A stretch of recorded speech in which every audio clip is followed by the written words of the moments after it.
Hello everyone, welcome back to Vidyalaya. बहुत time हो गया मुझे कोई भी वीडियो डाले हुए। कुछ कारणों से मैं नहीं आ पाई अभी ऑनलाइन, बट अब मैं फिर से स्टार्ट कर रही हूँ अपनी एक video. That is the evolution. Evolution क्या चीज होती है?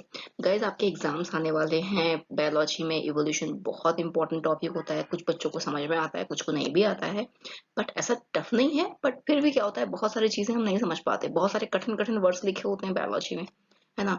तो क्या है, वो दिमाग में नहीं जाते कि क्यों लिखे हुए हैं, क्या मतलब है इनका। तो बस उसी के लिए मैं इवोल्यूशन टॉपिक लेके आई हूँ आज, कि आपको उसी जनरल भाषा में थोड़ा समझा सकूं। ओके। तो इवोल्यूशन वैसे क्या है, आप जनरलाइज वे में समझिए। आप स्कूल गए, है ना? और आपका नेचर है बहुत इंट्रोवर्ट, आप दोस्त नहीं बनाते। ठीक है। आप कहोगे वहां जाके, मैं तो नहीं दोस्त बना रहा। भाई क्यों नहीं बना रहा? मेरा नेचर नहीं है, मैं इंट्रोवर्ट हूँ, मैं अकेले रहना पसंद करता हूँ। बट स्कूल में ऐसा पॉसिबल नहीं हो पाएगा। आप सरवाइव नहीं कर पाएंगे स्कूल में। स्कूल से चले जाएंगे। क्यों? क्योंकि भाई अगर आप दोस्त नहीं बनाएंगे, आपकी कौन हेल्प करेगा? अगर आपको नोट्स की जरूरत पड़ेगी, अगर आपको ऐसा रहा कि आपको जरूरत पड़ी कोई हेल्प, मैं फीवर, मुझे आपको फीवर आ गया, है ना? आप स्कूल नहीं गए, आप किससे बोलोगे कि भाई मुझे नोट्स चाहिए? आप तो फ्रेंड्स ही नहीं बना रहे। अगर आप फ्रेंड्स नहीं बनाओगे, कोई सोचेगा अरे मैं इसको नोट्स क्यों दूं, ये तो मेरा दोस्त नहीं है, पता नहीं मेरे नोट्स का क्या करे, है ना? तो क्या है, आपको अपने नेचर को चेंज करना पड़ेगा। वहां पे आपको क्या है, फ्रेंडली बनना पड़ेगा, एक्सट्रोवर्ट बनना पड़ेगा, मतलब अपनी चीजों को एक्सप्रेस करना पड़ेगा आपको। ऐसा नहीं हो सकता कि आप फ्रेंडली ना बनो, आप अनसोशल होकर के वहां पे रह लो, नहीं हो जाएगा। स्कूल के एनवायरनमेंट में ढलने के लिए आपको क्या करना पड़ेगा, अपने अंदर फ्रेंडली होने की क्वालिटी डेवलप करनी पड़ेगी। मतलब स्कूल के एनवायरनमेंट में सर्वाइवल के लिए आपको अपने अंदर एक ऐसी क्वालिटी डेवलप करनी पड़ेगी जो आपके अंदर नहीं है, बट वहां की वहां रहने के लिए इम्पोर्टेंट है। धीरे धीरे वो क्वालिटी आपकी आदत में आ जाएगी, फिर वो ओवर टाइम चेंज हो जाएगी। फिर आप क्या है, बड़े होने तक ऐसे ही रहोगे कि मैं पहले तो बहुत अकेले रहता था, बहुत इंट्रोवर्ट था, बहुत अनसोशल था। फिर क्या हुआ कि मैं स्कूल गया तो मैंने क्या देखा कि वहां पे बहुत जरूरी है फ्रेंडली होना। तो मैं बचपन से अब फ्रेंडली हो गया हूँ। वो क्वालिटी आपके अंदर आ गई, उस चेंज ने आपको एक्सेप्ट किया, है ना? या ये बोल सकती हूँ कि आपने भी वो चेंज एक्सेप्ट किया। तो क्या है, इवोल्यूशन यही है। आपके अंदर फ्रेंडली होना आपका इवोल्यूशन हुआ। आप अनसोशल थे, अनसोशल से आपने अपने माहौल में ढलने के लिए फ्रेंडली बनाया खुद को, है ना? तो एक जनरल चीज है, इवोल्यूशन भी यही है। इवोल्यूशन क्या बोलता है? Biological evolution is that population and species of organisms changes over time. Evolution is the process of accumulation of genetic differences in living organisms over period and generating a new varieties of living organisms. बाप रे, कितनी tough है इसकी यार language. कुछ भी नहीं लिखा है, इसकी हिंदी समझाती हूँ मैं। बेसिकली क्या होता है, इवोल्यूशन में आप अपने अंदर कुछ ऐसे चेंजेस लेके आते हो, कुछ ऐसे चेंजेस जो आपके अंदर लाइफ टाइम के लिए आ जाते हैं। मतलब आप अगर फ्रेंडली बन रहे हो स्टार्टिंग में अपने, तो वो आप हमेशा पे फ्रेंडली नेचर आपका बना रहेगा, क्योंकि आपकी आदत में आ जाएगा फ्रेंडली रहना, है ना? तो वो चेंजेस इंपॉर्टेंट होते हैं आपके वहां पे सर्वाइवल के लिए। ओके। तो बस यही चीज है। अब बेसिकली क्या है कि अगर बोला जाए इवोल्यूशन की डिस्कवरी किसने करी, इवोल्यूशन के बारे में किसने समझाया? Charles Darwin. चार्ल्स डार्विन एक ऐसे साइंटिस्ट थे जिन्होंने बेसिकली इवोल्यूशन के बारे में हमें समझाया। अब एक सिंपल एग्जांपल देख रहे हैं हम इसका। बेचारा ये जिराफ पहले कितने आराम से पेड़ पे अपनी गर्दन को लेके जाता था, कोशिश करता रहता था कि यार मुझे पत्ती मिल जाए, पत्ती मिल जाए, मिलती नहीं थी। एक टाइम बाद क्या हुआ, उसने अपनी गर्दन लंबी करने की कोशिश करी। कितना खींची होगी अपनी गर्दन, ये तो सोचो यार। मतलब बेचारे की गर्दन का क्या हाल हुआ होगा। लगातार खींचता रहा कि मैं ऊंची पेड़ की पत्तियों तक पहुंच जाऊं कैसे भी करके। बेचारा खींचते खींचते अपनी गर्दन ही लंबी कर ली। सोचिए, अब गर्दन लंबी कर ली तो ये उसकी भाई गर्दन छोटी तो हो नहीं सकती वापस, लंबी तो हो जाएगी ओवर टाइम, पर छोटी नहीं हो सकती, है ना?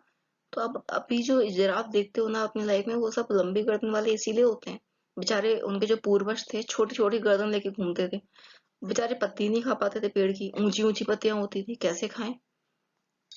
उन्होंने अकड़ नहीं दिखाई बिल्कुल। उन्होंने कहा नहीं भाई, हम तो चेंज करेंगे अपने आप को टाइम के हिसाब से, नहीं तो हम जिंदा कैसे रहेंगे अगर हमें पेड़ पौधों में पत्ती नहीं मिली तो उन्होंने अपनी गर्दन ही लंबी कर ली टाइम के साथ में। ऐसा एक दिन में नहीं हुआ। इवोल्यूशन एक दिन की प्रोसेस नहीं है। इवोल्यूशन में टाइम लगता है। That is a time oriented या goal oriented time taking process है। अब क्या हुआ, बहुत लोग आए भाई साहब ने अपनी अपनी थ्योरी दी कि आखिर लाइफ आई तो आई कैसे इस दुनिया में। मैं समझ ही नहीं पा रहा हूँ या समझ ही नहीं पा रही हूँ कि आखिर कैसे हम इस दुनिया में आ गए। क्या हो क्या गया था, कैसे आदमी बन गए यार, कैसे कोई माइक्रोब बन गया, कैसे बन कैसे गए, हमारे अंदर जीवन कैसे आ गया। कितनी सारी चीजें लोगों के मन में चल रही हैं। इसी चीजों को देखते हुए क्या हुआ कि एक थ्योरी दी गई भाई, big bang theory. Big bang theory का मतलब क्या था? बिग बैंग का मतलब क्या है? एक स्पॉट, जैसा कि आपको दिख रहा होगा यहाँ पर जो बात चल रही है वो एक स्पॉट की बात चल रही है ना। आप देखिए, ये स्पॉट पूरा का पूरा, इसको बोल देते हैं बिग बैंग। ठीक है। लोगों ने अपनी कुछ भी थ्योरी लगाई, कुछ भी, कि भाई एक स्पॉट था, पहले क्या हुआ, धीरे धीरे 380,000 ईयर्स, मैंने क्या बोला था, इवोल्यूशन टाइम टेकिंग प्रोसेस है ना। इतने साल लग गए, कुछ डार्क एजेस आई, फिर धीरे धीरे 300 मिलियन ईयर्स लगे, पहला स्टार दिखा हमें। ये उनकी अपनी थ्योरी थी भाई कि इवोल्यूशन ऐसे हुआ होगा, लोग ऐसे पैदा हुए होंगे, या कुछ भी थ्योरी उन्होंने लगाई है कि प्लैनेट्स कैसे आए, प्लैनेट्स में पृथ्वी आई, पृथ्वी पे हम सब आए है ना, माइक्रोब्स आए, यूनिसेलुलर आए, मल्टी सेलुलर आए, ये सब चीजें जो मैंने अभी आपको मैंने पढ़ाया था प्रोकैरियोट्स के बारे में। प्रोकैरियोट्स पहले आए हैं, है ना। लोगों ने सोचा प्रोकैरियोट्स ऐसे आए होंगे, जैसे प्लैनेट्स बने, प्लैनेट्स में फिर प्रोकैरियोट्स अपने आप आ गए। थोड़ी सी लॉजिकल चीज थी, बट लोग थ्योरी देंगे ना तभी तो समझ में आएगा, है ना। थ्योरी दी गई, ये बोला गया 300 मिलियन ईयर्स आफ्टर क्या हुआ, फर्स्ट स्टार अपियर्स, पहला स्टार आया भाई। उसके बाद में पूरी की पूरी अर्ली गैलेक्सीज दिखी हमें, है ना।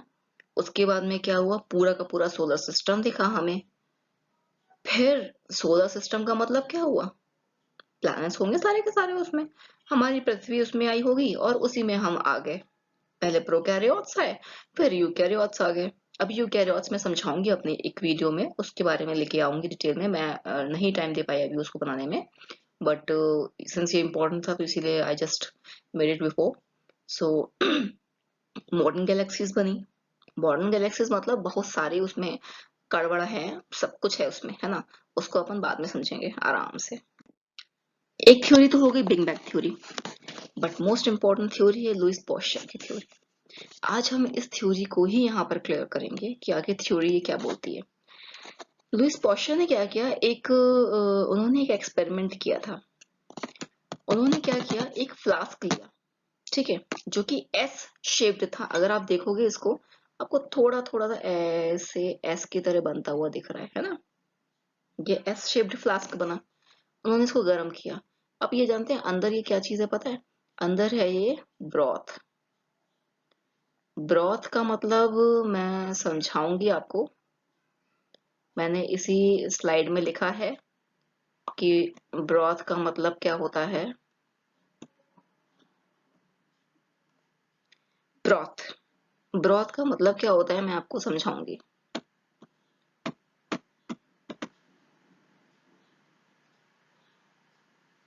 उन्होंने क्या किया, हीट को अप्लाई किया, है ना। हीट अप्लाई हुई, फ्लास्क देखा, क्या कोई बैक्टीरिया आया ही नहीं। क्यों नहीं आया भाई?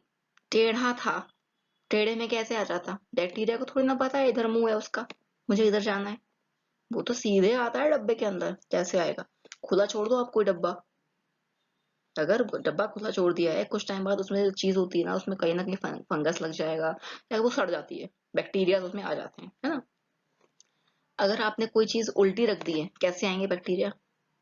वो क्या देख के आएंगे कि मैम आपने ये उल्टी रख दी है, मैं यहाँ भी घुस सकता हूँ, है ना। ऐसा नहीं हो पाता ना यार, उनको तो सीधी सीधी चीज चाहिए।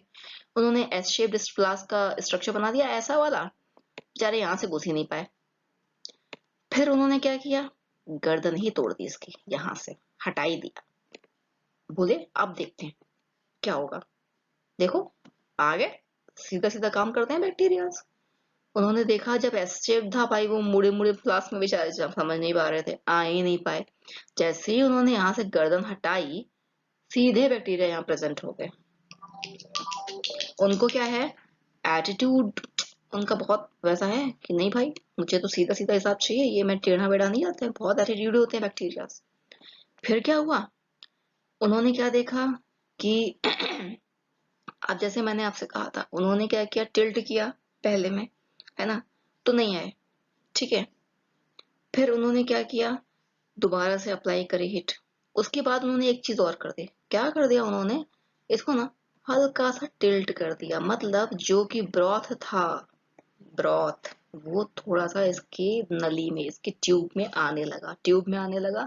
इसका मतलब क्या हुआ, बैक्टीरिया के लिए बहुत आसान हो गया इस तक पहुंचना। तो ये क्या है ना, एस शेप, इसमें एस शेप जो ट्यूब है, इसमें जाने में फिर अंदर जाने में उन्हें बहुत आलस आ रहा था। उन्होंने देखा कि लिक्विड जो है यार, वो हमारे एस शेप्ड के पूरा जो ट्यूब है उसके बाहर आ रहा है, मतलब पास में आ गया है जहां पे हम प्रेजेंट है। हम तो एटमॉस्फेयर में प्रेजेंट है ना, हम यहाँ प्रेजेंट है, हम यहाँ प्रेजेंट है ना, हम इस जगह पे प्रेजेंट है, हम हर जगह प्रेजेंट है। बट क्या है, इतना आलस कर रहे थे कि इसके अंदर जाकर वहां नहीं जाते। उन्होंने क्या किया, लिक्विड ही हमारे लिए थोड़ा सा बाहर दिया है, हम वापस फिर से आ गए, हाजिर हो गए।